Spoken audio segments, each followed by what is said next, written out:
I don't think it's an either-or issue at all. I think if we control guns doesn't necessarily mean that we're going to do less about mental health. But I have a question, and I hope I can ask it intelligently enough. And that is, what level of power of a gun is necessary for people to be able to protect themselves? I mean, what do people need in terms of the... Whatever the criminals have. We have to have equal power to what the criminals can get their hands on. More specifically, I mean, have you thought about that? It seems to me that's a relevant question. If we're going to allow people to certainly be able to protect themselves, but what level of gun do we need? But I'll give you an example, okay, that I learned. And the gun aficionado will probably correct me on that. But for instance, the assault weapon used in Newtown compared to a shotgun that's used for hunting or whatever, or defense. I've been told, and the gentleman can correct me if I'm wrong, that at close range, the shotgun is far more powerful and can do more damage than that rifle that was used in Newtown. 100% correct. Yet, under the California law, under the governor's law, under New York state law, under the Democrats' law, the shotgun is not banned. So it's you mean if that guy had a shotgun and gone into Newtown, he could have done just as much damage? No. You asked how powerful it is. That's how powerful? You mean how rapid? How for somebody to defend himself in his house? I hear what you're saying. Rhetorical question. I don't know. Question is, are the penalties? Excuse me, sir. We're going to wrap it up, guys. Yeah, I actually want to make, I'm concerned, I know this is a town hall for your constituents and you wanted to get feedback, and you had a sign-in sheet, you only asked people for the emails, and I'm actually wondering how much you know whether people are your constituents who are here, because I don't know whether people, all sides of the issue who have come in represent your constituents, or if they just heard you were having an event and came to express their views. So I think if you want to know if you're really getting feedback from your constituents, you don't know because you didn't ask people for their address. So I just want to make that point. You don't really know who you're hearing from. So I don't know. I'm not going to ask everybody whether it's from all sides of the issue. It could be people, who came, who support March for Change, people who support, are very strong gun advocates. I'm just saying you don't know who you're hearing from. You don't know if you're hearing from your constituents. So please excuse me, you had plenty of time to talk without being interrupted. I'm not just talking about you, I'm talking about anyone. I'm talking about all sides of the issue you just don't know. So please take that under account, okay? Because you don't know if you're hearing from your constituency or not. Okay, I'm just saying. Well, I didn't finish my own stuff. I just want to say that, first of all, I think that on both sides of the issue, people have to stop demonizing each other. And I think I found it really interesting to listen to your point of view. I think it was very well reasoned and very articulate and argued. And I think you really are in a tough position.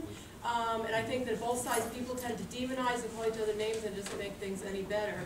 In my opinion, I think the people who have the most weight are the law enforcement officers, and the educators, people, and I also am curious people's reaction to Gabby Giffords, who is a gun owner, was suffered from gun violence, and now she is very in strong support of gun control legislation, so I just would throw that out there.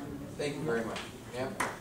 I just want to speak to the Second Amendment for a moment, because to me, the Second Amendment is my grandfather, who went to Western Kansas in the 1880s, so a dangerous territory, and had one gun and could shoot one bullet at a time.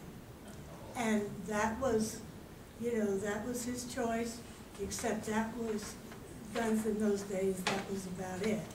When the Second Amendment was written, those were more the guns, that were available than what we have now.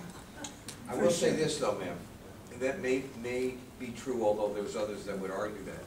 But what's of particular import to us is we also took an oath to support the Connecticut Constitution, which was in 1965 and goes beyond the Second Amendment and says every citizen of the state of Connecticut has the right to bear arms in their self-defense. So that is yet another. What arms? Yeah. What arms? That's I what mean, we're this is debating. one- Folks, let me just end with this, if I may, because you folks have been patient. And I want to make 2 points. One is that these kind of forums are taking place now and not before an election. Why is that important? Because I think people, regardless of what side of the issue you are on, deserve to know before they cast a vote where their potential representative stands on any issue so they can cast that vote. The reason why you might have heard some people decline, etc., is we do not face that dilemma. No one in this audience will be put in a position the next time they have to vote for any of us of not knowing where we'll be in this position. It'll be very clear, in fact, probably be very clear in about 30 days. Okay, so what I'm trying to say is nobody's ducking anything, if that's what anyone was thinking. The second point I want to make is this. Somebody said today that this forum is a microcosm of the state. It is. And I started off by saying that state senators represent about 95,000 people each, state reps about 24,000 people each. And we take an oath to represent, to the best of our ability, the people in our district in Hartford.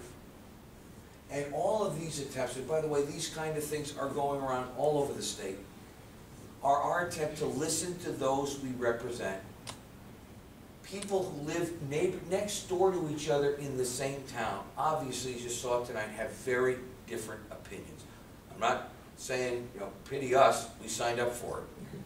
But what I'm saying is that the kind of thing you're seeing here is going on in Hartford, in rooms between legislators trying to hear both sides. You make a good point, hey, you made a good point, I see that point, I see that point. And then there's going to come a time in very near future where we're going to make a decision. What about the United Nations gun treaty, small arms treaty? This is going on in the United Nations, so this is going on globally.